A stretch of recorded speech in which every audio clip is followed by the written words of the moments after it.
கிறிஸ்துவுக்குள் அன்பானவர்களே, ஆண்டவரும் இரட்சகருமாயிருக்கிற இயேசு கிறிஸ்துவின் நாமத்தில் என் அன்பின் வாழ்த்துதலை தெரிவிக்கிறேன். இந்த நேரத்தில் கர்த்தர் உங்களை ஆசீர்வாதத்தோடு நடத்துகிறார் என்று நான் கிறிஸ்துவுக்குள் நம்பிக்கையா இருக்கிறேன். இன்று உங்களோடு பேசும்படி யாத்திரையாகம புஸ்தகம் அதன் 1ஆம் அதிகாரம் 21வது வசனம். மருத்துவச்சிகள் தேவனுக்கு பயந்ததினால் அவர்களுடைய குடும்பங்கள் தழைக்கும்படி செய்தார். இன்றைக்கு இந்த வேதத்திற்கு நான் என்ன தலைப்பு கொடுப்பேன்னா, கர்த்தருக்கு பயப்படுகிறவர்களின் குடும்பத்தை கர்த்தர் செழிப்படைய செய்வார்.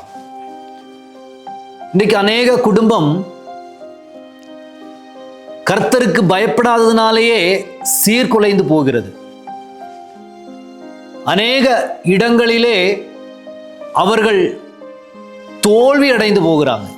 இன்னைக்கு நாம் வாழ்க்கையில இந்த வசனத்தை நாம் திருப்பும்போது, மோசே பிறந்த பொழுது 2 வயதுக்கு கீழே இருக்கிற பிள்ளைகளை கொன்று போட வேண்டும் என்று ஒரு சட்டம் புறப்பட்டது. அந்த நேரத்தில் மோசேயின் தாய் மோசேயை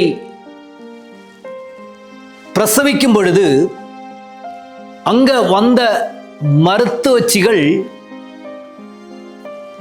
அதை மறைத்து வைத்திருக்கிறார்கள். மோசேயின் தாய் தகப்பனுக்கு அவர்கள் சேர்ந்து அந்த குழந்தையை ஒளித்து வைக்கிறதுக்கு உதவி செய்திருக்கிறார்கள். மோசேயின் காலகட்டத்தை உங்களுக்கு நன்றாக தெரியும். இஸ்ரவேல் ஜனத்தை எகிப்திலிருந்து கொண்டு வரும்படி தேவன் தெரிந்து கொண்டிருக்கிற ஒரு மனிதன். அந்த மனிதனின் பிறப்பின் நேரத்தில் தடைகள் வந்தது. அவரை கொன்று போட வேண்டும், 2 வயதிற்கு கீழே இருக்கிற ஆண் குழந்தைகளை கொன்று போட வேண்டும் என்று ஒரு சட்டம் வந்திருக்கிறது. அந்த நேரத்தில் அந்த குழந்தையை ரட்சிக்கும்படி அந்த தாய் தகப்பர்கள் நினைக்கும் பொழுது, அந்த தாய் தகப்பனோடு சேர்ந்து இந்த மருத்துவச்சிகள் என்ன பண்ணினாங்கன்னா, சப்போர்ட் பண்ணியிருக்கிறாங்க.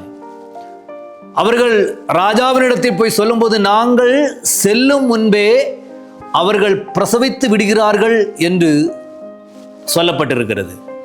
அப்படி இவர்கள் தைரியமாக அரசனிடத்தில் கூட பேசியிருக்கிறாங்க. இதனால் அவங்களுக்கு வந்த நன்மை என்னவென்று கேட்டா, அவர்கள் குடும்பத்தை கர்த்தர் ஆசீர்வதித்திருக்கிறார்.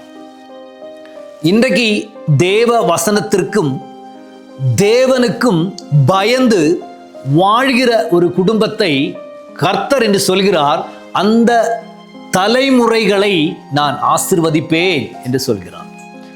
இன்னைக்கு ஒருவேளை நம்மெல்லாம் நினைக்கலாம், என்னுடைய ஏதோ பெரிய காரியத்தினால தான் நம்ம ஊழியத்தில் நிற்கிறோம், நான் இப்படியெல்லாம் வாழ்கிறேன் அப்படி நினைக்கலாம். இல்லை பிரியமானவர்களே, நாம் முந்தினோர் நமக்காக தேவனுடைய சமூகத்தில் உண்மையாக நின்றதுனால இன்னைக்கு தலைமுறைகளை கர்த்தர் ஆசீர்வதித்திருக்கிறார். இன்று நாம் உயர்வு சொல்வதற்கு எதுவுமே நமக்கு கிடையாது.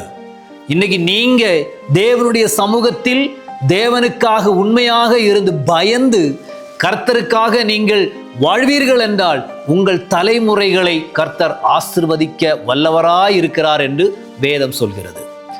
அப்படிப்பட்ட எந்த சூழ்நிலையிலையும் நம் தலைமுறைகளை, நம் குழந்தைகளை குறித்து நாம் கவலைப்பட தேவையே இல்லை. காரணம், நாம் தேவனுடைய சமூகத்தில் பயந்து தேவனுக்கு உண்மையாக நாம் இருக்கிறதுனாலே நாம் குழந்தைகளையும் கர்த்தர் ஆசீர்வதிப்பாராம். ஆமென். இன்னைக்கு இந்த வார்த்தையை நீங்கள் கேட்கும் பொழுது நீங்க நினைக்கலாம், நான் உண்மையா இருந்தா என் குழந்தை கர்த்தரால் ஆசீர்வதிக்கப்படும் என்றால், நீங்கள் தேவனுக்கு பயந்து நீங்கள் இருக்க விரும்புகிறீர்கள் என்றால் கர்த்தர் உங்கள் குடும்பத்தையும் உங்கள் குழந்தைகளையும் கர்த்தர் ஆசீர்வதிக்க தேவன் இன்று வல்லவராயிருக்கிறார். நான் உங்களுக்காக ஜெபிக்கிறேன். நீங்கள் என்னோடு சேர்ந்து ஜெபிப்பீர்களா? நல்ல ஒரு தலைமுறையை கர்த்தர் நம்ம தேசத்திற்கு தரட்டும். கர்த்தருக்காய் வாழுகிற, கர்த்தருக்கு பயப்படுகிற நல்ல ஒரு தலைமுறையை கர்த்தர் நம்ம தேசத்துக்கு தரட்டும். அந்த என் தேசத்தை ஆளுகிற தலைமுறைகள் என் குடும்பத்தில் எழும்பட்டும் என்று நீங்கள் என்னோடு சேர்ந்து இருந்து ஜெபியுங்கள். நான் உங்களுக்காக ஜெபிக்க விரும்புகிறேன். எங்கள் அன்பின் நல்ல பிதாவே, ஆண்டவரே, இந்த குழந்தைகளுக்காக, ஆண்டவரே, என் வார்த்தையை கேட்டுக்கொண்டிருக்கிற உமது பிள்ளைகளுக்காக நான் ஜெபிக்கிறேன் ஏசப்பா. உமது வார்த்தையில் நாங்கள் கேட்டோம், தேவனுக்கு பயப்பட்டதினாலே அவர்கள் குடும்பத்தை கர்த்தர் ஆசீர்வதித்தார் என்று நாங்கள் கேட்டோம் ஆண்டவரே. அந்த வார்த்தையின்படி தேவனுக்கு பயந்து வாழ விரும்புகிற உமது பிள்ளைகளை, தலைமுறைகளை நீர் ஆசீர்வதித்து தேசத்தை நிறுத்தும்படிக்காக நான் ஜெபிக்கிறேன். நீர் அப்படி போவதற்காக ஸ்தோத்திரம். இயேசுவின் நாமத்தில் எங்கள் பிதாவே, ஆமென். God bless you. கர்த்தர் உங்களை ஆசீர்வதிப்பாராக.